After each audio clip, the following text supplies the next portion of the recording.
Saudações, irmãos em Cristo. Vamos iniciar com o nosso culto com o número 106 do Ntuanano.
Boa noite, sejam todos bem-vindos ao programa Hora Nazarena. Na edição de hoje temos como tema o valor da comunhão. E para desenvolver mais a fundo o tema, temos como convidado o pastor Jeremias Nelsham, que irá nos ajudar a perceber mais a fundo o nosso tema. Boa noite, pastor. Muito boa noite, minha irmã. Como está? Tudo bem, graças a Deus, não sei ao teu lado. Aqui também, graças a Deus. Prazer. Seja bem-vindo ao nosso programa. Muito obrigado. Sim, pastor, como o nosso tema diz o valor da comunhão. Bom, para começar com a nossa conversa, eu gostaria de saber do pastor o que é a comunhão e qual é o valor dessa comunhão para o cristão. Muito obrigado, minha irmã, por nos trazer esse tema, por nos trazer assuntos relacionados com comunhão. Exato. Com comunhão, nós poderíamos dizer que é compartilhar, é uma mistura, é juntar. Sobretudo, é o quê? É sentir-se trigo do mesmo semeador numa determinada machamba, tá a entender? Pertencer à mesma pertença, não sei se eu me faço entender. Sim. Estar juntos e não avançar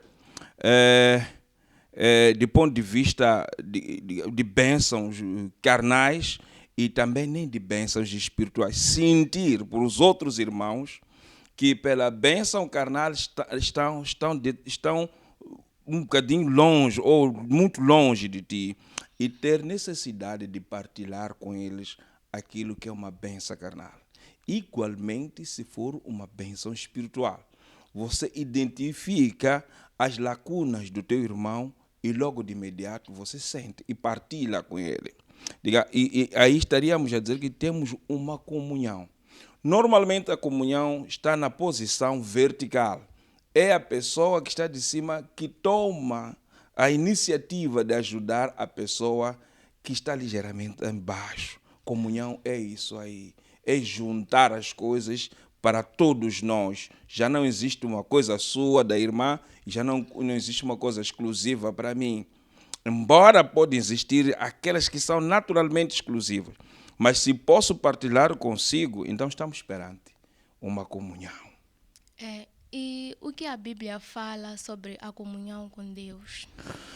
No Atos 2, podemos falar exatamente, está tudo completo sobre a comunhão com Deus, sobretudo a partir do versículo 42.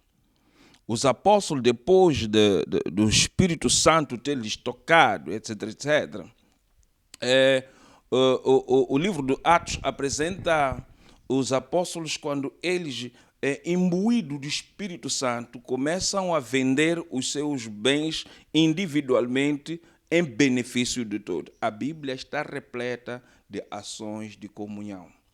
Então, eles identificaram que existiam pessoas que não tinham mais, ou que tinham pouco, e aqueles que tinham mais vendiam os seus bens em benefício de tudo. Então, portanto, a Bíblia é um manancial enorme sobre a comunhão. Podíamos chamar outros versículos, mas acho que ali nós podemos apanhar a cerne daquilo que é a comunhão. E também, o que consiste essa comunhão com Deus? É você sentir-se que há necessidade de se inferiorizar, de se despir como homem e não viver mais você, viver Cristo em ti. Então, você estar ligado espiritualmente com Deus. É um privilégio que Deus dá através do Espírito Santo para que nós possamos, digamos, nos aproximarmos a Ele, não é? Através do canal do Espírito Santo. Então ficamos em comunhão com Ele e já não fizemos coisas a nosso belo prazer, já temos balizas, sabemos que há coisas que Deus não pode comungar conosco se nós ainda continuarmos a praticá-las. Sabemos que há palavras que Deus não pode estar em comunhão conosco se nós continuarmos a pronunciá-las. Então é negarmos a nós mesmos em algumas coisas vergonhosas, em algumas coisas que são rasteiras nessa estrada para Deus, para os céus. Então, comunhão com Deus é isso aí, sentir-me conectado com Deus, tornar Deus meu amigo e Ele participar das minhas ações, tal como eu dizia, é uma vertical. Então, Deus é superior comigo, então eu me deixar levar com Deus. Isso para dizer que estar em comunhão com Deus, nós devemos nos afastar daquelas coisas que não agradam a Ele, estar em conexão com Ele, fazer aquilo que é o certo. Exatamente. Não é possível você estar em comunhão com Deus ainda praticando coisas que não estão em comunhão com a vida de Deus. Sim. Portanto, é necessário que nós nos desapeguemos das coisas mas aquelas que são barreiras, aquelas que são isoladores para estarmos com Deus. E como que podemos perceber que um cristão está em comunhão com Deus? Quais são os sinais? Os sinais, Sim. Muito obrigado. Quanto aos sinais, nós podemos elencar vários sinais. Mas há atividades que não são nossas. Se eu olho para minha irmã, assim, talvez posso dizer que através do seu penteado, através dos seus brincos, através do seu vestido. Mas não é bem assim. Deus é que sabe o coração de cada um. É por isso que dizem que o coração tem segredos, mas quem entra nas profundidades do coração é Deus. Portanto, não existe nenhum sinal. Porém, existem algumas práticas mensuráveis, visíveis. Um assassino, um pedófilo, etc., um pecador, um bebeirão, um esbanjado, quer dizer, enfim. Há coisas visíveis que nós podemos dizer que isso aqui não é bom para Deus, Mas olhando para uma pessoa, dizer que esta pessoa está em comunhão com Deus é um bocadinho complicado. Yeah. Obrigada, pastor.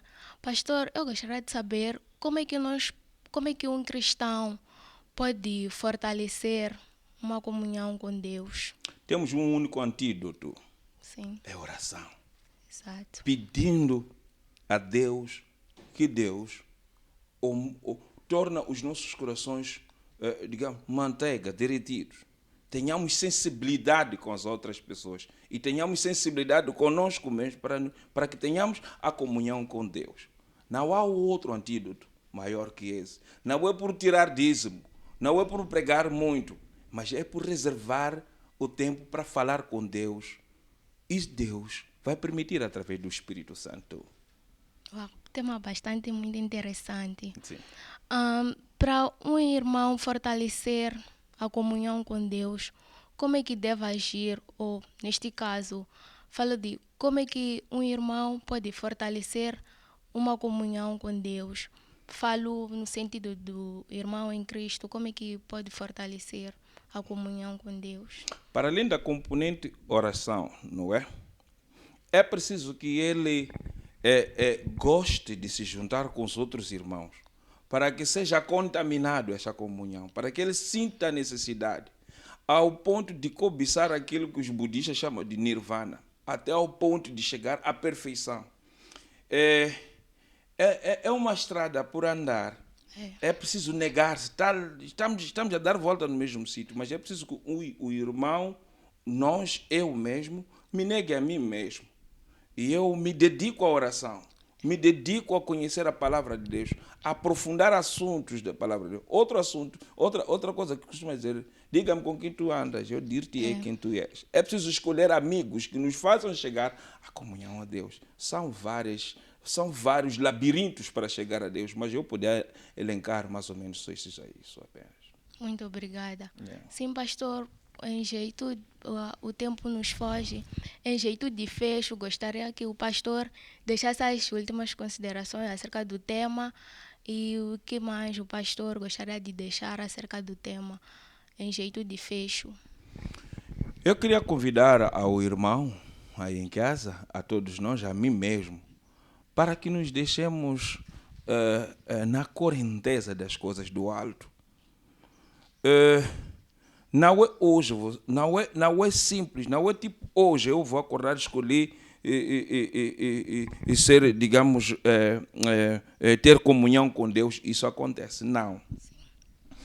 É uma estrada, é preciso que a pessoa invista, é um investimento, na verdade. É preciso que a pessoa se deixe levar. Aconselhando as pessoas de casa, tinham que ter hábito de orar. Tinham que ter sede de estar perto de Deus. Como aquele animal que tem sede de apanhar um riacho para beber água. Não vive sem água. Tínhamos que saber que a palavra de Deus, que é a Bíblia, a oração, que é o canal através do qual nós chegamos a Deus, tem que ser uns condimentos indispensáveis nas nossas vidas. Sim, é dessa forma que a pessoa pode chegar à comunhão com Deus. E, acima de tudo, aquilo que passou como pecado, aquilo que lhe separava destas praias de comunhão, largar para sempre. Muito obrigada. Eu é que agradeço. Espero que volte mais vezes para aprendermos com o pastor. Muito agradecido. Acerca de outros temas. Muito agradecido, minha irmã. E assim foi a nossa conversa com o pastor Jeremias. Vamos ao momento, você sabia, a seguir ao momento de louvor e adoração e a pregação do nosso pastor. Sabia que os 5 livros de Gênesis, Êxodo, Levítico, Números e Deuteronômio compõem a Torá, que é uma palavra hebraica para lei.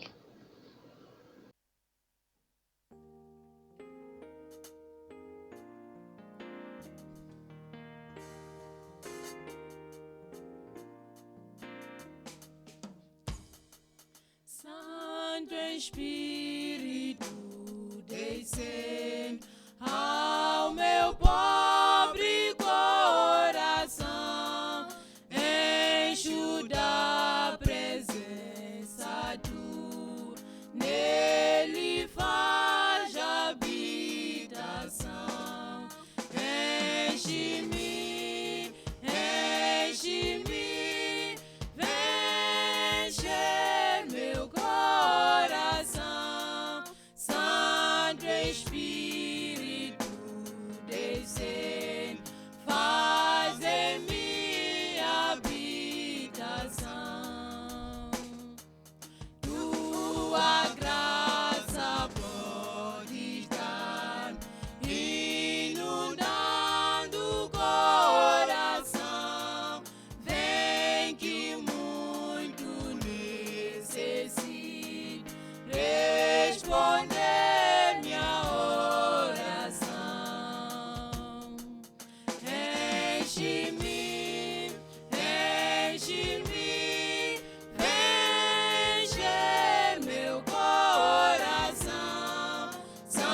Boa noite e sejam bem-vindos a este momento que nós vamos meditar com a palavra de Deus.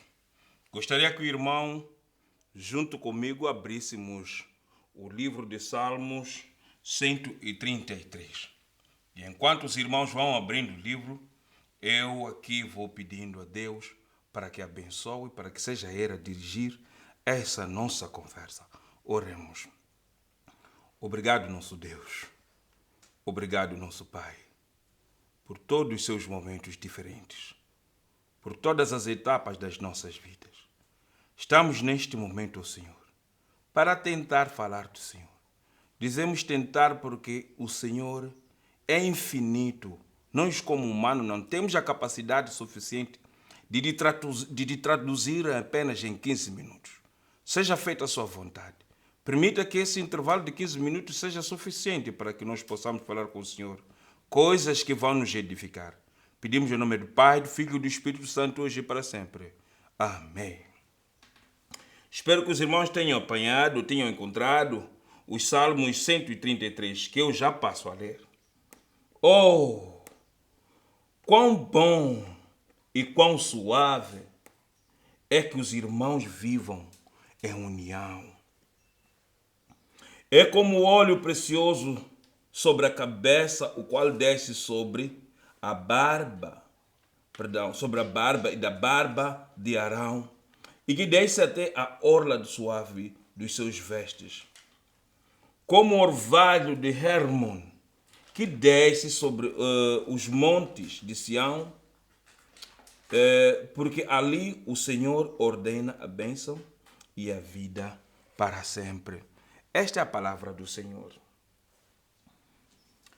Antes mesmo de falarmos diretamente acerca do assunto que nos traz aqui, importa descrever quem é Arão, onde é que ele vivia. Arão era um sacerdote de Deus. De que vivia? Vivia basicamente da 10ª parte que todo o povo contribuía para deixar no altar. É disso que Arão vivia. Ele não tinha machamba.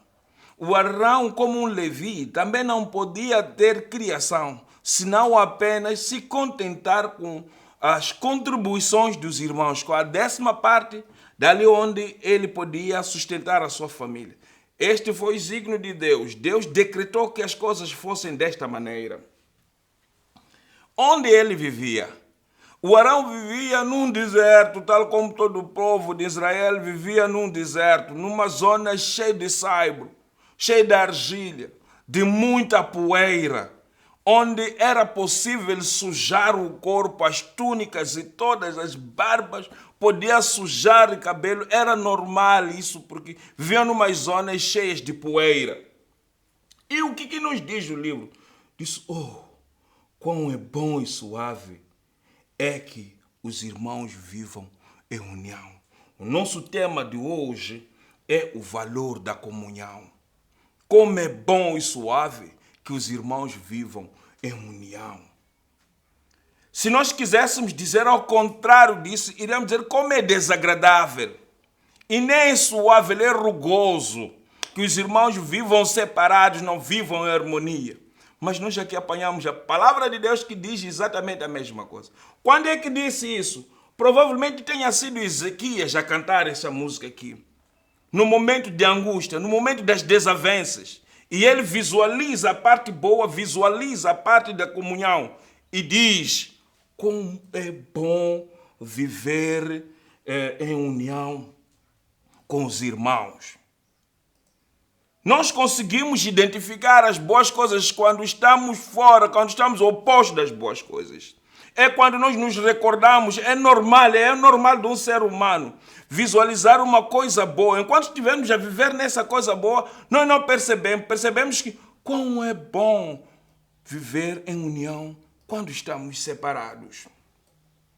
No 2 diz assim, é como um óleo precioso sobre a cabeça, o qual desce sobre a barba de Arão, e que desce até a orla suave dos seus vestes. O valor do óleo. O David, quando escreve isto, não é surpresa para nós, porque David sabe o que é óleo. Ele já disse que o óleo ungia a cabeça dele. Quando a pessoa é ungido pelo óleo, o óleo não só apenas serve para untar, mas é também terapêutico. Quando a gente é ungido, quando David diz que é ungido pelo óleo, ele quer dizer que está fora das muitas impurezas.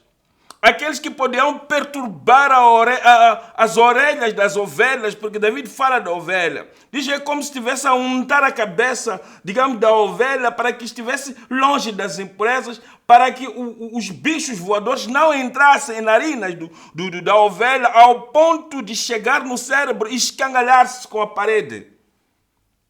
Quão é bom o óleo untar as pessoas. E hoje aqui apanhamos mais uma vez um óleo, não um óleo qualquer, um óleo precioso para untar a cabeça de Arão. E Arão vivia no deserto, já dissemos isso aqui. E se ele fosse untado, seria uma pessoa que iria brilhar e seria suave. Porque aqui diz quão é bom e suave termos a vida em comunhão. É como o óleo que desce na cabeça de Arão, para nos tornar suave, sair a rugosidade e sair a maldade e ficar quão é bom e suave viver em comunhão. Em comunhão é um valor muito grande, valor de Deus. Provavelmente ou David ou Ezequias terão visualizado, não sei espiritualmente como, não sei, a cabeça de Arão esvoaçando com o cabelo voando, não sei como se fosse um feiticeiro.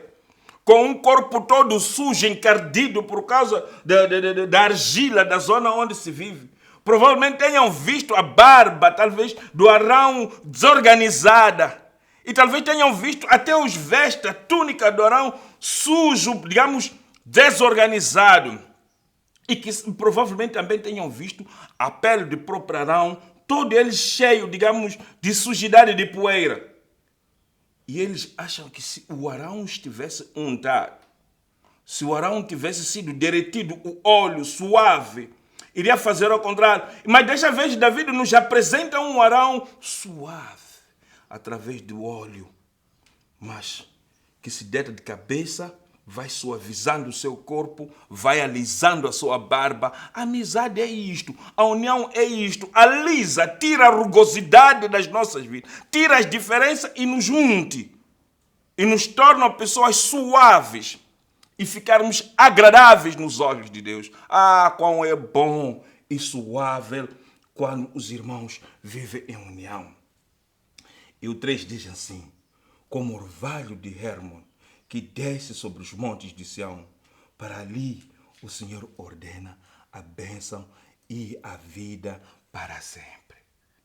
A união, o viver em união, é uma condição sine qua non para que Deus faça o quê? Para que derrame, para que ordene a bênção e se viva para sempre. Ah, como é bom viver em comunhão. Somente assim é que nós podemos viver para sempre. É a condição indispensável e incontornável. Se nós quisermos viver para sempre, se nós quisermos receber as bênçãos, não é somente orar, não é somente fazer vários exercícios, mas também é bom viver em comunhão. O que é viver em comunhão? É partilharmos uns aos outros. É arranjarmos equilíbrios, não se identificar aqueles que não têm. É arranjarmos equilíbrio, não ver, para não se deixar claro para que as pessoas não têm. As pessoas percebam que não têm. É arranjar o ponto de equilíbrio onde todos nós temos. É arranjar um momento em que não só ter a parte, digamos, carnal, mas também espiritual. Dividirmos a palavra de Deus, partilharmos a palavra de Deus, consumirmos e viver Deus, andarmos e agirmos Deus, estarmos em comunhão com Deus. Como é bom viver em comunhão com Deus. Ou ao contrário, é amargo e é desagradável não viver em comunhão com Deus. Viver em comunhão com Deus é levarmos as nossas fichas das nossas mentes, das nossas vidas, e conectar com Deus e ficarmos energizados com aquilo que é do céu, com aquilo que é do alto. Isso é muito agradável. Só é agradável para quem experimenta isso. Não é um exercício de um dia para o outro.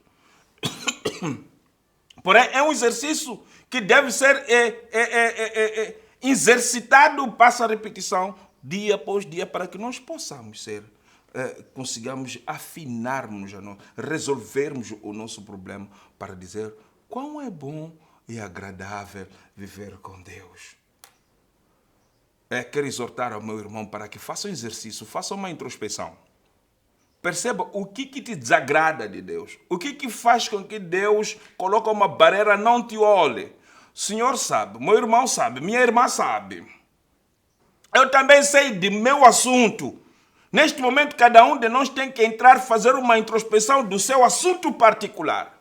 Vai perceber que existe algo que te faz ficar longe de Deus, faz ficar longe da comunhão de Deus. Mas o melhor era que procurássemos nos untar com o óleo de oliveira e suave. Cristo é suave. Cristo é o óleo capaz de nos juntar com Deus, capaz de nos fazer um link, uma baliza, uma ponte para chegarmos a Deus. Que Deus nos abençoe. Se tivermos feito a introspecção e entrarmos dentro de nós, vamos perceber que não estamos bem. Ainda vamos organizar esse assunto para experimentar como é bom e suave viver em comunhão. Vamos orar. Senhor nosso Deus, nós sabemos que somos feitos de pó e os nossos pensamentos são de pó. Não entendemos nada, ó Senhor, de coisas divinas. Não percebemos nada da sua grandeza. Somos atrevidos ainda. Queremos estar perto, Senhor. Não somos melhores que aqueles que não estão perto, Senhor. Ainda mais o Senhor vai nos exigir mais, porque cada vez que nós formos a conhecer a palavra, irá nos exigir mais. Mas o que nós queremos sentir aqui é quão suave e agradável estarmos na sua mão. É quão suave e agradável termos Jesus Cristo que nos ajuda a chegar perto do nosso Pai. Senhor, nós falamos, mas seja o Senhor a nos transformar. Seja feita a sua vontade todos os dias. Perdoa os nossos pecados. Nos mostra o caminho pelo qual nós devemos trilhar até chegarmos na suavidade, na bondade e em comunhão. Não permita, Senhor, que possamos viver separados, porque só podemos vencer esta batalha quando estamos unidos. Nos ajuda, Senhor, para que possamos partilhar aquilo que nós temos com os outros. E para que também Deus possa nos partilhar o seu amor, o seu Filho, que morreu no Calvário por nossos pecados. Oramos, Senhor, e pedimos, em nome do Pai, do Filho e do Espírito Santo, hoje e para sempre. Amém.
Muito obrigada por terem estado conosco a acompanhar o programa. Hoje que tivemos como tema o valor da comunhão. Podemos desenvolver mais sobre o tema, aprender mais com o pastor convidado e nos vemos em umas próximas oportunidades. Fiquem com a frase do dia.